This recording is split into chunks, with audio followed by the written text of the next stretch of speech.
One of the things that I wanted to, you guys have heard of this, of course. We've got a book scanning project. We're trying to bring books online. There are, by Google's calculations, and this can be argued, right, any which way, but we've got some people who have PhDs in statistics and maths and stuff like that, so they worked out something, and they said there are roughly 129 million books as of now. We've scanned about 5.2 million books of those as yet, and about, get this right, and 500 billion words. Right, so 500 billion words are getting scanned, and this number is growing and counting. So again, a lot of information. We're trying to organize this, but this itself is not exciting. So what I wanted to see is bring it slightly more sort of related to us. There are a lot of men, a lot of women here. So I wanted to see what's happening in books. What gets written more about, men or women? Right. So why don't we see that? And we have this tool, and this is publicly available, by the way. You guys can see this. And I did this back from 1800 through to 2000. Right? And you'll see that when books were first begun to be written about, basically men featured very high. Right? So the top line are the men. And so there was vastly more mentions about men than there were about women until the 1960s, when all of a sudden authors decided to write more about women, and there was a big spike, and the women got up, which is good, which was as it should be. It's a reflection of our times, right? And again, it's incredibly interesting. Then the romantic in me said, look, I'm a believer in love and all of that. Is love more important than power and money and all of that? Regrettably, if books are to be taken as a snapshot of our consciousness, then I'm afraid power is most important, money continues to rise in importance, and love kind of stays flat. So it's quite something, and you guys should use this. You can use this, it's publicly available, it's a great tool to use. This next example, again, there's so much information in the world, and you will not be able to see something, you won't be able to read this. Sorry, the pointer isn't working now, but those digits there are countdown to New Year, right?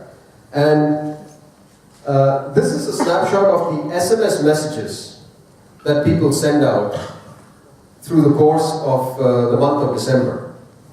Now please watch what happens when December 31st midnight comes. So people are sending SMSs, the counter is ticking, you won't be able to see it, so apologies for that, but there you go, New Year.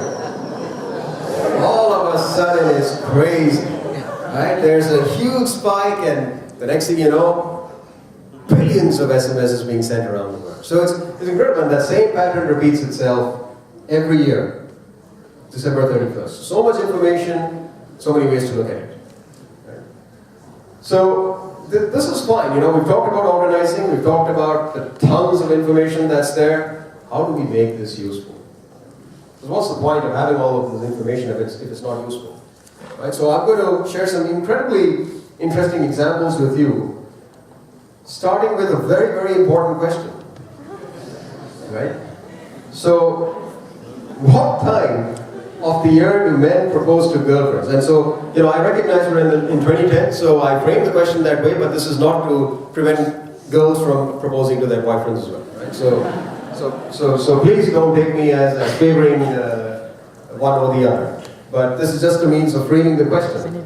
Now, the reason I use this example is, and let me ask you this.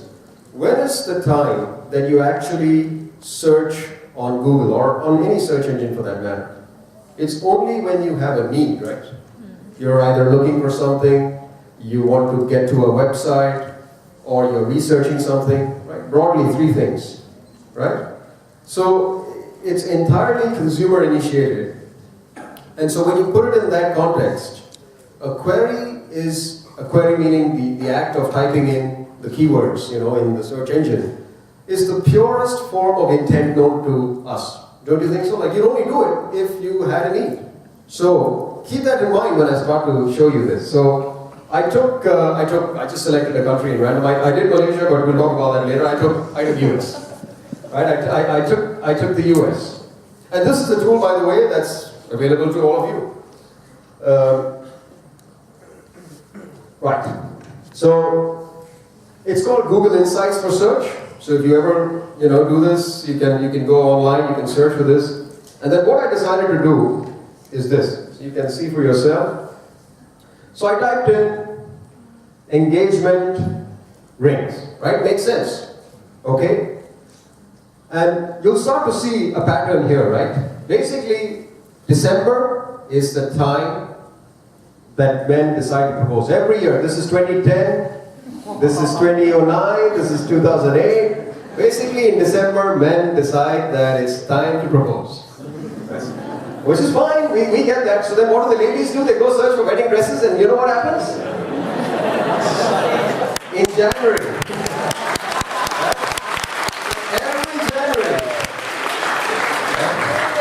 Every January, basically, wedding dresses are in vogue. Right? So I'll give you one. You can ask me, Sajith, so how do I use this?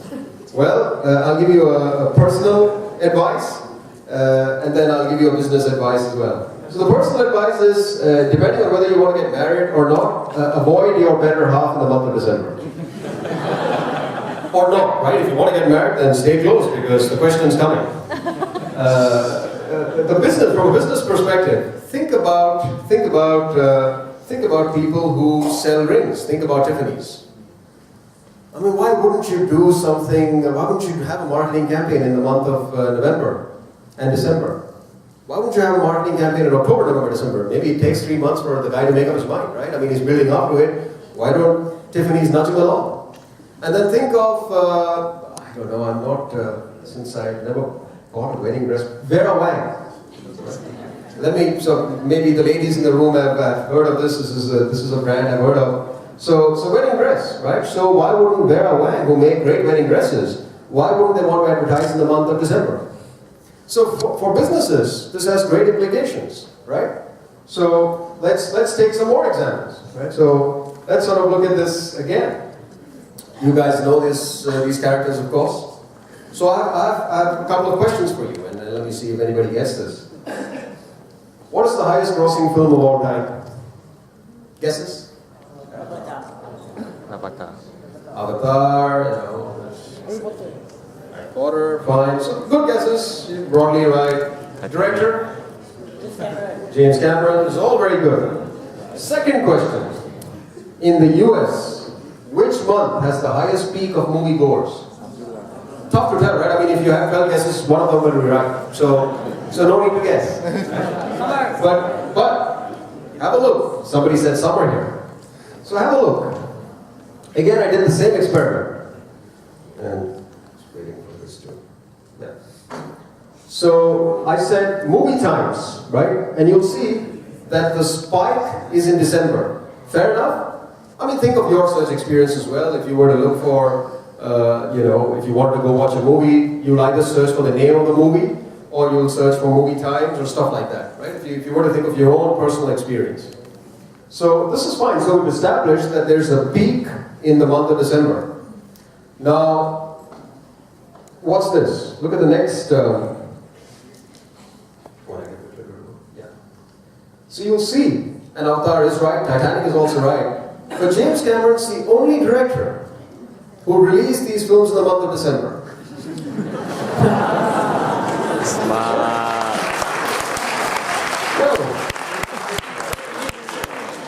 Surely it can't be a coincidence, right? Surely he knows something that the others don't. Of course, you need to make a good movie as well, right? So you just can't really release a crap one in December, but you get the idea. You get the idea, right? So this is very, very powerful. So this is starting to make it more and more useful. Let's go through a couple more examples. When do people care about their weight? When do we make our New Year resolutions?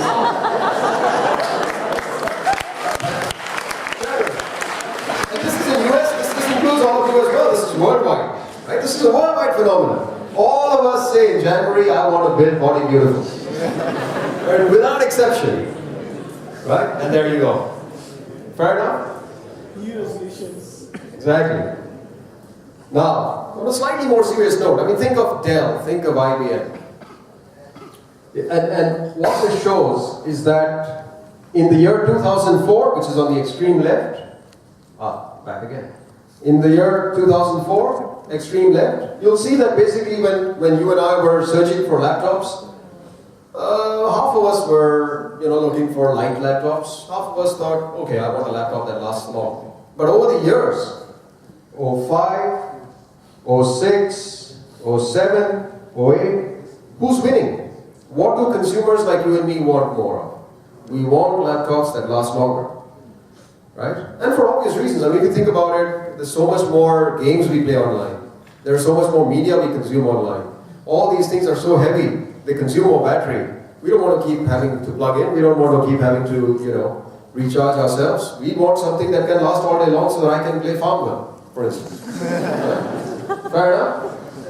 And so if I were the CEO of Dell, or if I were the CEO of Lenovo or Acer, I'd tell my engineers, listen, this is what we should prioritize. I tell my marketing people, look, when we do have a product like that, let's talk about the qualities of long-lasting battery lives. Because, as I said when we began this part, this is a giant focus group. We get to the order of 4 billion queries every day. Every day globally we get 4 billion queries.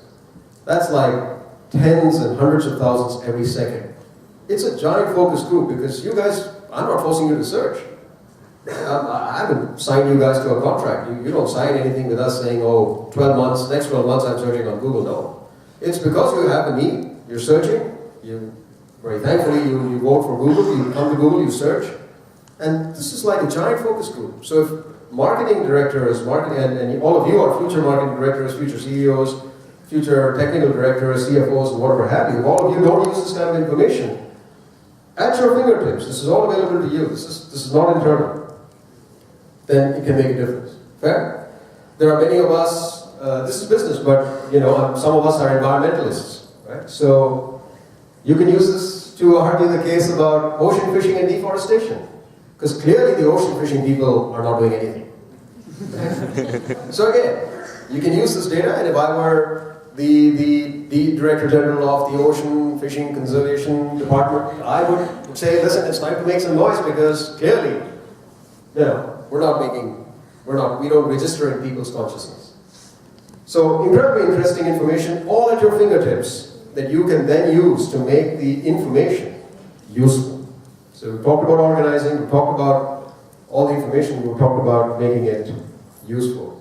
So, how can we make this accessible, right? So, we've established the fact that it's important to be useful. But what can we do to make it accessible? And this is now the time when the M word enters the room, because there is no bigger tool in the last, no bigger product in the last 10 years that has driven accessibility as much as the mobile. Right? So if you start to now think of this, on that horizontal axis are number of mobile phone subscriptions. On the vertical axis is the percentage, right? And let's see what happens, right?